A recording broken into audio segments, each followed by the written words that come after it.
Nah, kita lanjut ke subbahasan berikutnya, yaitu subbahasan keempat. Perbedaan solusi antara pendekatan harga dengan pendekatan kuantitas. Nah, kita ke pendekatan kuantitas terlebih dahulu, teman-teman. Pendekatan kuantitas itu kaitannya dengan regulasi tadi ya. Nah, contohnya yaitu pengurangan polusi yang akan diilustrasikan pada gambar 10 ini, teman-teman. Nah, kita di sini memiliki model dari pollution reduction atau pengurangan polusi. Nah, di sini QR itu menyatakan bahwa jumlah pengurangan polusinya ya, teman-teman, atau kuantitas dari pengurangan polusinya. Kemudian PR ini yaitu biaya yang timbul akibat pengurangan polusinya. Nah, di sini adalah titik 00. Nah, di sini untuk private marginal benefit perusahaan untuk dari pollution reduction ini atau pengurangan polusi ini yaitu 0, teman-teman. Oleh karena itu kurvanya mendatar dan juga berada di sumbu X ini ya, yaitu kurva D sama dengan PMB. Nah, selanjutnya, sementara itu, apabila menghadapi pengurangan polusi, perusahaan akan timbul marginal cost yang dinamakan private marginal cost. Jadi, private marginal cost ini yaitu kurva supply-nya, teman-teman. Nah, karena perusahaan itu membayar untuk mengurangi polusi, maka SMC atau social marginal cost-nya itu sama dengan private marginal cost-nya. Kemudian, while the benefit of pollution reduction is zero the firm, society benefits by MD. Nah, jadi intinya benefit dari perusahaan itu kan 0 gitu kan. Benefit dari pengurangan polusi ini kan untuk perusahaan 0. Tetapi untuk society itu ada benefitnya, yaitu sebesar MD ini, teman-teman. Nah, maka muncullah the optimal level of pollution reduction, yaitu titik R bintang ini pada kuantitas R bintang ini, teman-teman. Di sini ya, titik A. Jadi titik A itu timbul karena perpotongan SMC dengan SMB-nya. Nah, pada titik tertentu pengurangan polusi, perusahaan mungkin bisa melakukan pengurangan polusi secara penuh gitu. Nah, tetapi nanti di sini biayanya akan tinggi gitu, teman-teman. Nah, semakin ke kiri itu semakin sedikit pengurangan polusi yang dilakukan oleh perusahaan. Jadi semakin banyak polusinya ya. Nah, kita lanjut ke pendekatan harga. Pendekatan harga itu kaitannya dengan pajak dan subsidi. Nah, kita contohkan, asumsikan sekarang ada 2 perusahaan dengan teknologi yang berbeda untuk mengurangi polusi. Asumsikan perusahaan A lebih efisien daripada perusahaan B pada pengurangan tersebut. Nah, kita langsung ke gambar 11, teman-teman, supaya lebih jelas. Di sini terdapat 2 perusahaan akan mengurangi polusi. Nah, di sini perusahaan B relatif memiliki teknologi pengurangan polusi yang inefisien atau kurang efisien gitu ya. Jadi makanya di sini kurvanya itu tegak gitu, teman-teman. Sementara untuk perusahaan A ini itu lebih efisien gitu. Jadi kurvanya itu lebih horizontal ya dibandingkan yang kurva PMCB ini. Nah, selanjutnya untuk setiap tingkatan output PMCB ini akan selalu lebih besar dari PMCA ini, teman-teman. Artinya, biaya perusahaan B untuk mengurangi polusi ini pada tingkat berapapun itu akan selalu lebih tinggi dibandingkan perusahaan A gitu.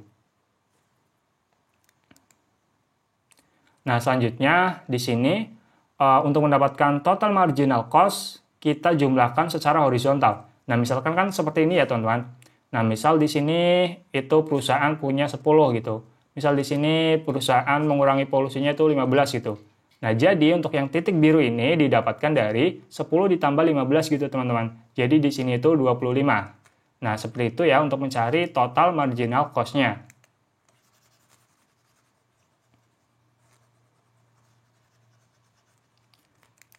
Nah, kita lanjut.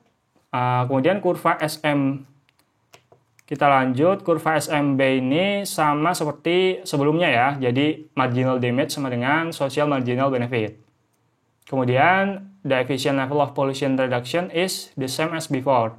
Jadi tingkat pollution reduction-nya itu berada di titik yang tadi teman-teman. Sama seperti sebelumnya, yaitu di R bintang ini. Nah, quantity regulation could involve equal reduction in pollution by both firms, yaitu such that R1 ditambah R2 sama dengan R bintang. Nah, jadi bisa aja nih pemerintah itu menetapkan regulasi, misalkan pengurangan polusi untuk perusahaan A sama dengan perusahaan B gitu. Kemudian apabila ditambahkan maka akan menjadi R bintang yang merupakan hasil penjumlahannya gitu. Nah, di sini misalkan quantity regulation in this way is clearly inefficient. Karena perusahaan B itu istilahnya lebih dirugikan ya karena pengurangan polusi ini. Nah, kenapa gitu?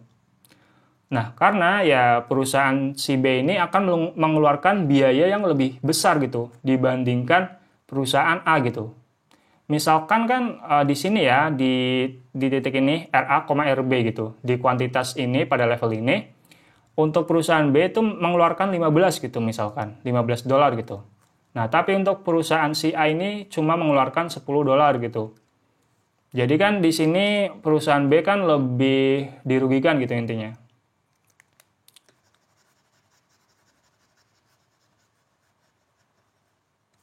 Nah, kemudian kita lanjut.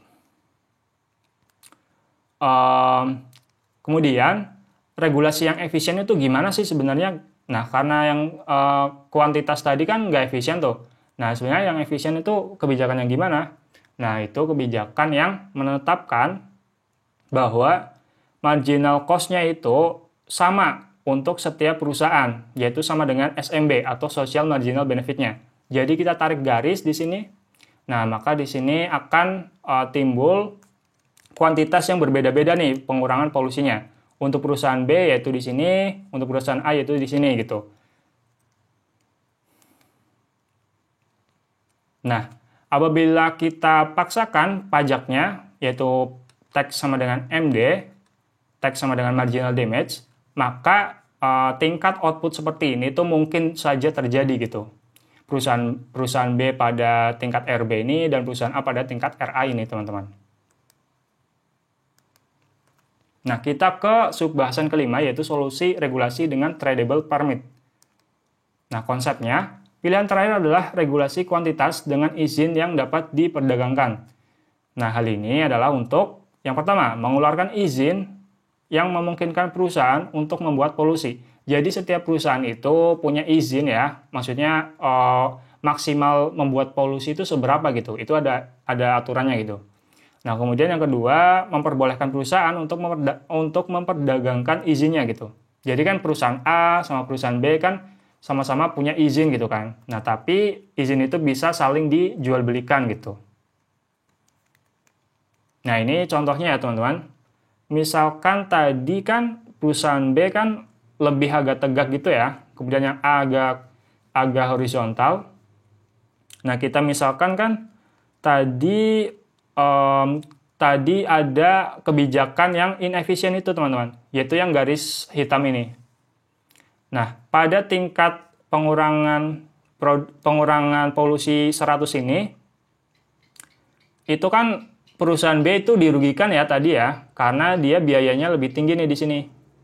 Misalkan di sini $150 gitu. Sedangkan untuk perusahaan si A ini cuma berapa nih? Cuma misalkan $60 gitu. Nah, dalam hal ini kan apabila perusahaan B tetap maksain diri gitu, itu akan merugikan perusahaan B gitu kan. Nah, jadi dalam hal ini bisa nih izinnya itu saling diperdagangkan antara perusahaan A dan perusahaan B.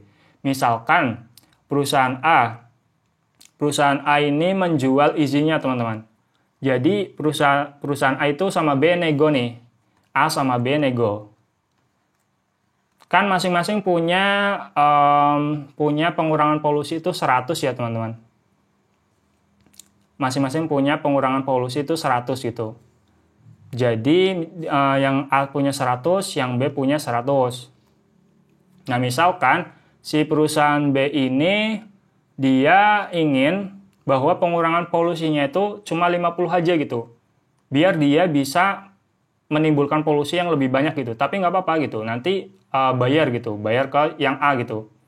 Jadi otomatis yang A ini nambah 50, harus mengurangi polusi sebesar 150 gitu teman-teman. Jadi kan intinya totalnya tetap sama aja kan.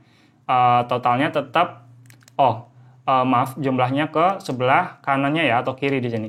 Misalkan kan di sini 100 tambah 100, tetap di sini 200 gitu. 150 tambah 50, tetap 200 gitu.